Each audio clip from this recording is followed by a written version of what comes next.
Hello, time for another reading. There's an energy that I can't quite put my finger on. It's like the cards want to speak. So let's see what messages want to come through right now. Lovers, that just flipped out, and I'm hearing the word choice.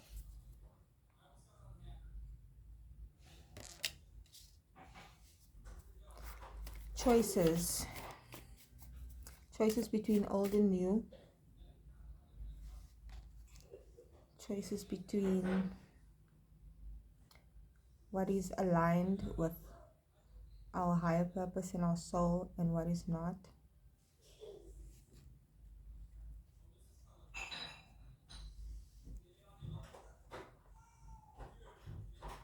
It's like at some level there is perceived choices, but it's not really a choice anymore.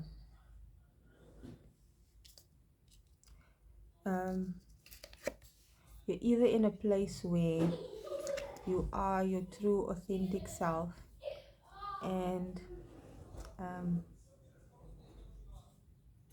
that's just how you are, whereas before we might have not known our true authentic selves,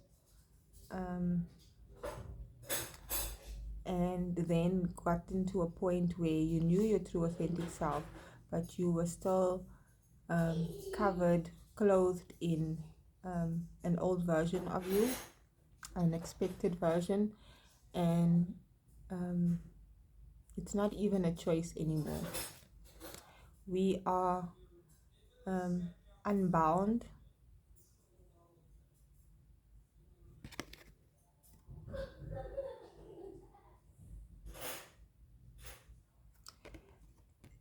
I'm hearing connected. Obviously, we are always connected to Source and the universe, to our higher selves and our souls. The aspect of ourselves that we didn't know before. I'm hearing true marriage,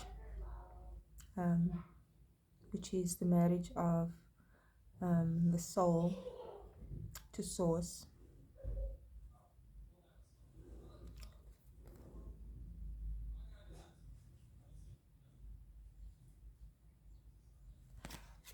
I've looked at this Lover's card 1,000 times, but what's standing out to me now is that the feminine and masculine representations in this card are larger than what you would expect in relation to the background. The clouds are up over here, and they are taller than the clouds, and that says to me that we see past our emotions are not clouding us anymore. It's there, but we can see above our emotions, and our consciousness is raised, but we are still children of the earth, and we are still connected and grounded to the earth while still being connected to our higher selves and Source. We also have the High Priestess and the Veil. Oh my gosh, 3 major arcanas. Like, come on. 3 major arcanas. That is a huge shift. The Wheel of Fortune is definitely a card of an energetic shift, but it feels very tangible to me. And the High Priestess is wisdom, higher wisdom, intuition, connection, and I'm hearing with these 2 cards, it is understanding and knowing your purpose. Possibly not in a way that can be explained, because certain things can't be explained if it's energetic spiritual concepts, there isn't a language in the 3D that quite adequately describes what we know intuitively, what we can it's not even feeling it, it's a knowing, but not a mental cognitive knowing. It's an inner knowing. You can feel it, you understand it without being able to place words to it. And in the 3D world, if you had to try and explain to someone what your purpose is, or what you do, or how you live, or who you are, there isn't any descriptive language for it.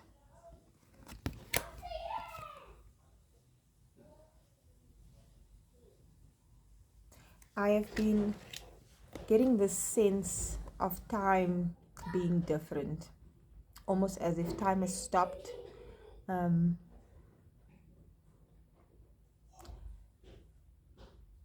Time feels like it's stopped, but also as if we are in many realities, in future, past, and present at the same time. And it's almost that the choices that we are making now is to now just create, manifest the love frequency in whatever way is guided by our higher selves. We often can want to restrict, limit, place a label on creation in terms of, oh, this is my mission work. I am meant to be this, or I am a healer, or I am a psychic, or I am a whatever. But that's very limiting. We are creating, manifesting. I keep saying creating and I keep being corrected. Manifesting, which is tangibly bringing into this reality our soul expression. And it doesn't have to look like, before we used to have professions like being a doctor, being a lawyer, being a teacher, and then it almost shifted to the spiritual kind of profession. And we are being called to live in the love frequency and create in a love frequency without the limitations of labels and boxes, and just shining our inner light into this world, and that's it. Needing a label is still looking for validation. Needing to label anything, who you are, what you're doing, is we are at this place where we are the love, the light, the consciousness, and we don't need anything outside of ourselves to validate that. You don't need to acquire anything more to who you are to reach a certain goal, to achieve something, because it is all within you, and all we are doing now is manifesting from within us, and not within your body necessarily, within your consciousness, within your being, what you are. And you might not consciously know, or you might not be able to put a language to what you are and what you are manifesting, what that expression of your unique being is, you are manifesting into this world. And you don't even need to know in a 3D way. It just is. It just unfolds, it just spills out of you. We have been born anew. There is still a lot of tiredness, feeling battle worn, and having to hold up or manage a lot of things all at once. But it becomes easier when we let go. We put down all the wands that we've been carrying, all the burdens, all the stress, trying to control things. It's time to put it down. You cannot effort being of a 5D consciousness. There's no effort involved. We have the Eight of Cups. We are still moving away from, and I don't want to say moving away from certain emotional challenges, emotional pain, emotional trauma. We've already moved from it, we've already healed from it, but almost as if the residue, the remnants is still there, and it's still being shed from our physical body, from our nervous system. But the work is already done. The work is already done. There is nothing more to do. And it might bring a sense of apathy, because we've been programmed and conditioned to function, to strive, to struggle, to achieve, to go, to do, and we're really just, now we can just be. But there is that aspect of our human psyche that doesn't know where to find its satisfaction now, like feeling discontented, and not seeing the gift that the universe is offering, and not just offering, it's been there this whole time. We just haven't been able to see it, because our perception, if you have a lower vantage point, you might not be able to see something at a certain distance or in a certain place until you have a higher vantage point and a different perspective, a higher perspective, and then you are able to see what has always been there and we didn't know was there. And what is this?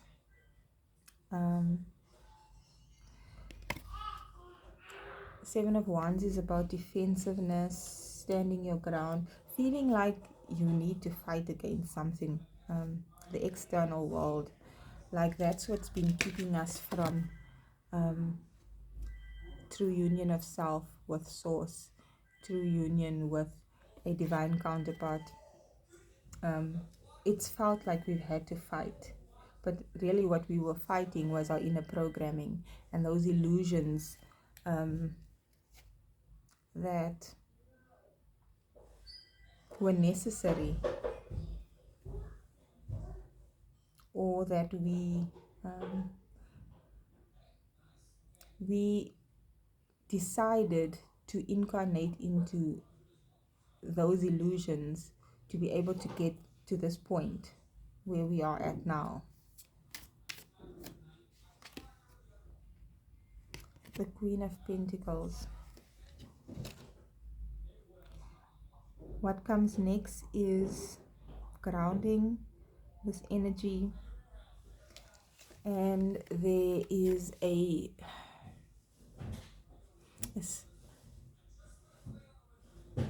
call to bring our attention back to Gaia, back to Mother Earth, back to nature.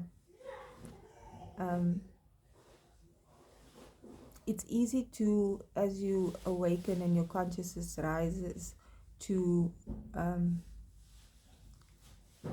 disconnect. As we connect more to spirit and source and our higher selves, we feel disconnected from the earth and from our lives, and there's a call to reconnect with our humanity and the world and Mother Nature, but in a different way than we have before. I'm gonna pull one more card and then end of the reading. The Five of Wands. That is a sense of competition. What might have felt like having to compete, having to fight and strive for what is inherently yours, in this world was actually just training.